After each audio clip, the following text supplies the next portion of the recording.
আসসালামু আলাইকুম। কেমন আছেন আপনারা? আশা করি ভালো আছেন। আমরা আলহামদুলিল্লাহ ভালো আছি।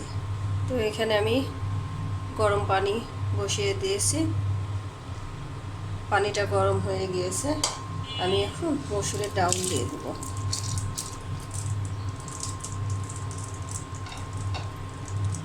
মসুরের ডাউল দিয়ে পেঁপে রান্না করব। আর এই পাশে যে পেঁপে কেটে রেখেছি ভর্তার জন্য। তারপরে ডাল সিদ্ধ হওয়ার পরে আমি পেঁপে দিয়ে দিয়েছি। এখন আমি দিয়ে দিচ্ছি জিরা বাটা, রসুন বাটা,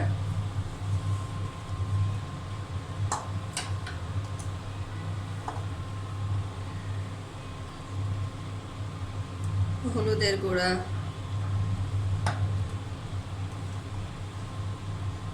ধনিয়া গুঁড়া, লবণ,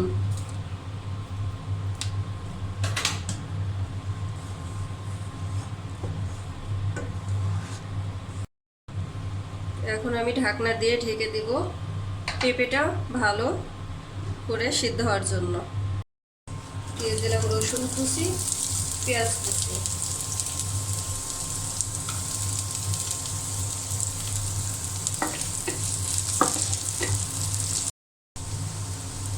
এখন আমি একটু জিরা দিয়ে দিলাম।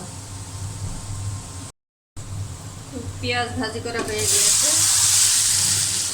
আমি এখন তরকারি দিয়ে দিলাম। ধনিয়া পাতা শেষ হয়ে গেছে, ধনিয়া পাতা দিলে বেশি টেস্ট হইতো। তো এখানে যে পেঁপের তরকারি, মসুরের ডাল দিয়ে পেঁপের তরকারি রান্না হয়ে গিয়েছে, আমি নামিয়ে নিয়েছি। এখন আমি পেঁপে দিয়ে দেবো ভর্তা করার জন্য। এখানে আমি গরম পানি বসিয়ে দিয়েছি, গোসল করব, সেজন্য গরম পানি দিয়ে গোসল করতে হবে, কারণ অনেক ঠান্ডা। এই পাশে যে আনারস কেটে নিয়েছি খাওয়ার জন্য।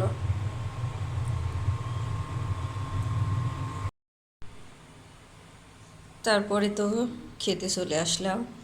এখানে যে পেঁপে ভর্তা হয়ে গিয়েছে, আমি একাই খাবো। ছোটো মেয়ে স্কুলে থেকে আসার পরে ছোটো মেয়ে বড় মেয়ে একসঙ্গে খাবে। ছোটো মেয়ের পরীক্ষা হচ্ছে, আজকে থেকে শুরু হলো। তো আমার ওষুধ খাওয়া লাগবে, ওই জন্য আমি আগে একাই খেয়ে নিচ্ছি। তো এখানে ভাত নিয়ে নিলাম, আর এই যে গরম পানি খাওয়া লাগবে। গরম পানি খাচ্ছি, এত পরিমাণ ঠান্ডা। তো গরম পানি ঢেলে নিলাম।